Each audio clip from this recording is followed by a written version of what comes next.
नमस्कार दोस्तों, आपको शायद पता होगा भारतीय कानून प्रणाली का ये गुण है कि किसी भी व्यक्ति को इसलिए न्याय से वंचित ना रखा जाए कि वो व्यक्ति गरीब है या उसकी आर्थिक स्थिति कमज़ोर है। और जब गरीबों की बात आती है तो हम वरिष्ठ नागरिकों को भुला नहीं सकते, क्योंकि वो अपने जीवन में चाहे कितने ही संपन्न थे, लेकिन जब कोई व्यक्ति वृद्धावस्था में आता है तो उसके बच्चों के द्वारा उसे गरीब कर दिया जाता है।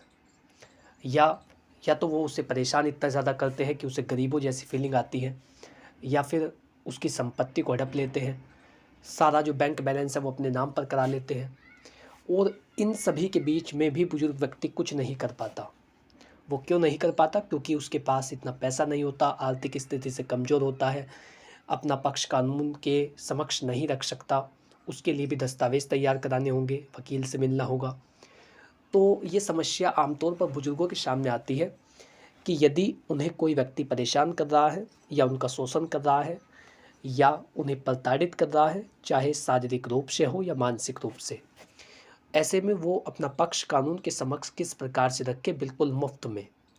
और जब ये सवाल आता है तो ये सवाल मुख्य हो जाता है कि बुजुर्ग व्यक्तियों को मुफ्त में कौन कौन सी कानूनी सुविधा मिलती है, कैसे आप उनका लाभ ले सकते हैं, कहाँ पर आपको जाना होगा, क्या करना होगा, क्या क्या इसके अंदर आपको दिया जाता है। विधि वार्ता के खास एपिसोड में आपका स्वागत है, जहाँ पर आज इन सारे सवालों के जवाब मैं आपको देने वाला हूँ और आपको बताऊँगा कि कोई भी बुजुर्ग व्यक्ति मुफ्त में कानूनी सहायता किस प्रकार से ले सकता है। दोस्तों, बात करते हैं सबसे पहले कि वो सुरक्षा आपको कैसे मिलेगी, वो सहायता आपको कैसे मिलेगी। तो आपको अपने ज़िले में जो भी कोई प्रशिक्षित व्यक्ति हो, आपके आसपास कोई कॉलोनी का या आपका परिचित व्यक्ति, आपका मित्र, उससे आपको पूछना है कि जिला विधिक सेवा प्राधिकरण का कार्यालय कहाँ पर है, डिस्ट्रिक्ट लीगल सर्विस अथॉरिटी। आपको उसकी जानकारी लेनी है। मैंने आपको क्या बताया, आप कहीं पर नोट कर ले, जिला विधिक सेवा प्राधिकरण। उसकी जानकारी आपको लेनी है कि आपके ज़िले में उसका ऑफिस कहाँ पर है। ये एक संस्था है, सरकार के द्वारा बनाया गया एक ऐसा निकाय है जो व्यक्तियों को मुफ्त में सलाह देता है और उन्हें इस बारे में बताता है कि यदि वो किसी कानूनी मुद्दे में उलझ गए हैं तो कैसे अपना समाधान वो निकाल सकते हैं, या विवाद में क्या कदम उठा सकते हैं, कानूनी प्रक्रिया किस प्रकार की होगी। ये जो निकाय है वो आपकी इस बारे में मदद करेगा और ये सुनिश्चित करता है कि किसी भी व्यक्ति को न्याय से इसलिए वंचित न रखा जाए कि उसकी आर्थिक स्थिति कमज़ोर है। तो आपको जिला विधिक सेवा प्राधिकरण में जाना है, डिस्ट्रिक्ट लीगल सर्विस अथॉरिटी में जाना है। अपनी समस्या या तो आप लिख करके ले जाइए या फिर आप इस तरीके से उसे समझिए ताकि आप उन्हें बता सकें आपको किस प्रकार की समस्या आ रही है।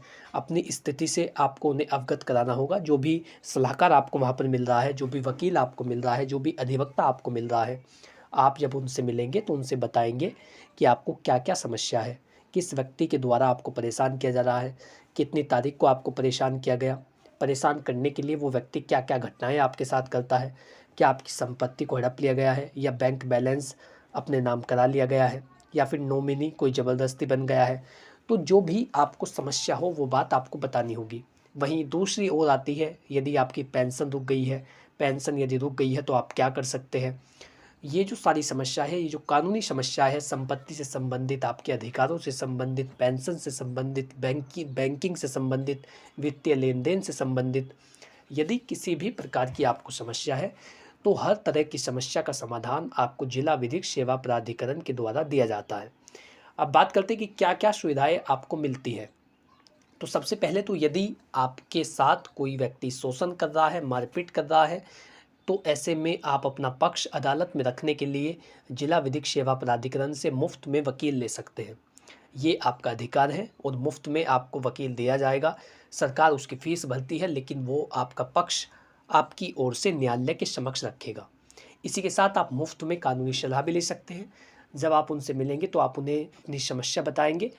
उसके बाद आप उनसे पूछ सकते हैं कि मैं क्या क्या कदम उठा सकता हूँ, यदि मैं ये कदम उठाऊँगा तो इससे क्या हो सकता है, या मुझे कौन सा कदम उठाना मेरे लिए उचित रहेगा।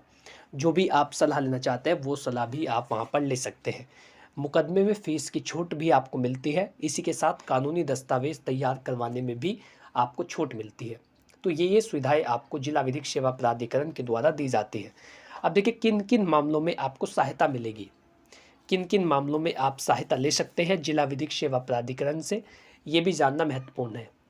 यदि कोई बुजुर्ग व्यक्ति, उसको परेशान किया जा रहा है संबंधित विभाग के द्वारा या फिर किसी घर वाले के द्वारा, किसी परिवार वाले के सदस्य के द्वारा, किसी भी व्यक्ति के द्वारा यदि आपको परेशान किया जा रहा है और वो परेशान करने का कारण यदि संपत्ति का विवाद हो, या यदि किसी व्यक्ति ने आपकी प्रॉपर्टी पर कब्जा कर लिया हो, या कोई व्यक्ति आपकी संपत्ति को हड़पने की कोशिश कर रहा हो, या फिर किसी दूसरे व्यक्ति ने आपकी प्रॉपर्टी के जो कागजात हैं उनको फर्जी बनवा लिया हो, या फिर किसी दस्तावेज पर आपके साइन करा लिए हो बिना आपकी सहमति के, जो संपत्ति विवाद है, जो प्रॉपर्टी डिस्प्यूट है, आप उससे संबंधित जो सलाह है वो जिला विधिक सेवा प्राधिकरण से ले सकते हैं।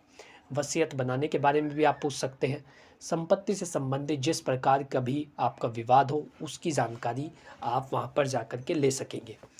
पेंशन या सरकारी लाभ में यदि कोई देरी हो रही हो, यदि पेंशन आपकी समय से नहीं मिल रही है, आपने किसी सरकारी योजना का फॉर्म भरा था लेकिन उसका जवाब अभी तक आपको नहीं मिला है, उसके लिए भी आप वहां पर जा सकते हैं, उनसे संपर्क कर सकते हैं।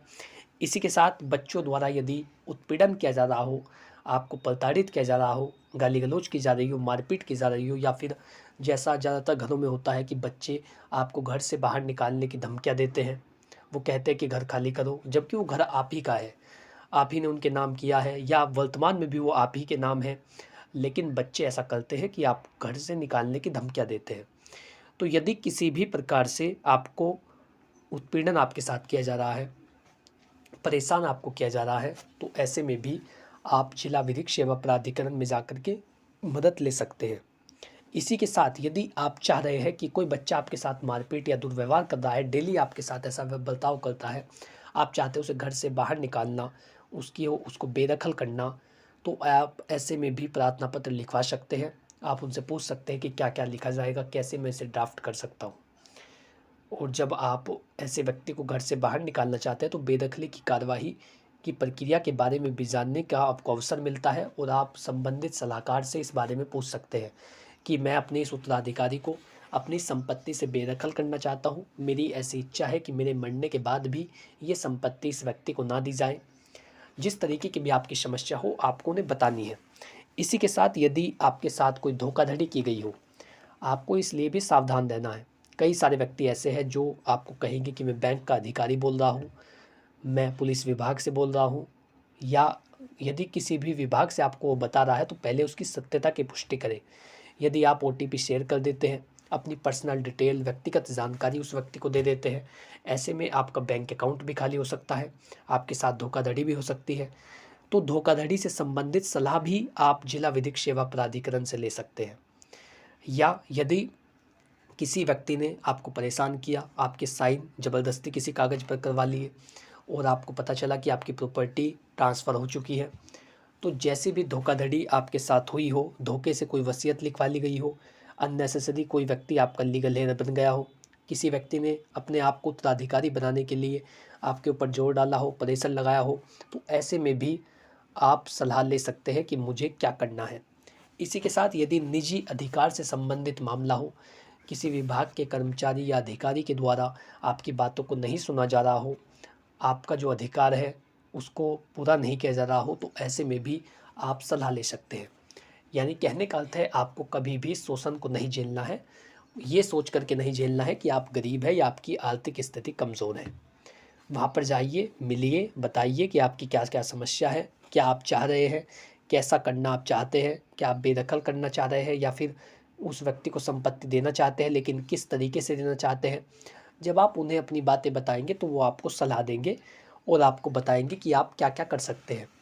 इसी के आधार पर कोई शिकायत भी आप लिखवा सकते हैं या फिर केस दायर करने में भी मदद ले सकते हैं, मुफ्त में वकील भी ले सकते हैं। तो ये सारे आपके अधिकार हैं कि आपको मुफ्त में कानूनी सहायता दी जाए। आशा करता हूँ कि जानकारी आपको अच्छी लगी होगी और आप लोग समझ पाए होंगे कि एक बुजुर्ग व्यक्ति के कौन कौन से कानूनी अधिकार हैं जिनके तहत वो मुफ्त में कानूनी सहायता ले सकता है। आपको जानकारी कैसी लगी कमेंट बॉक्स में बताइए, वीडियो को लाइक करें और चैनल विधि वार्ता को सब्सक्राइब कर लें ताकि इसी प्रकार की जो महत्वपूर्ण वीडियो है, लीगल नॉलेज है, विधिक परामर्श है, आपके अधिकार है, जनरल गाइडेंस है, सभी चीज़ें बिल्कुल मुफ्त में आप तक पहुँच सकें। इससे संबंधित यदि आपका कोई सवाल हो तो नीचे कमेंट बॉक्स में लिखिए। कोई यदि आप सुझाव देना चाहते हैं तो उसे भी नीचे लिखिए। यदि आप चाहते हैं किसी अन्य विषय पर वीडियो बनाई जाए तो उसके लिए भी लिखिए। आपके प्रत्येक सवाल का, प्रत्येक जवाब का, प्रत्येक सुझाव का उत्तर दिया जाएगा। जो भी आप पूछना चाहते हैं। Thank you for watching this video. अपना कीमती समय देने के लिए धन्यवाद।